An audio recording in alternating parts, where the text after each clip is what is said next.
হয়ে আসে না। মনে রাখবেন, শ্বশুর বাড়ির তিক্ত অভিজ্ঞতা একজন মেয়েকে অনেক সময় খারাপ বানিয়ে দেয়।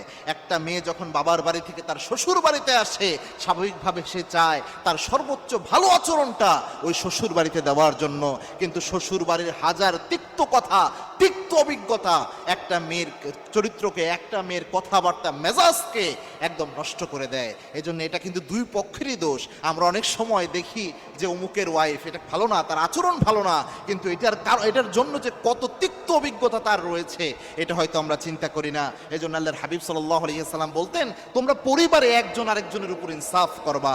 একজন হাজবেন্ড তার ওয়াইফের উপর ইনসাফ করতে হবে, একজন ওয়াইফ তার হাজবেন্ডের উপর ইনসাফ করবে, একজন শাশুড়ি তার ছেলের বউয়ের উপর ইনসাফ করবে।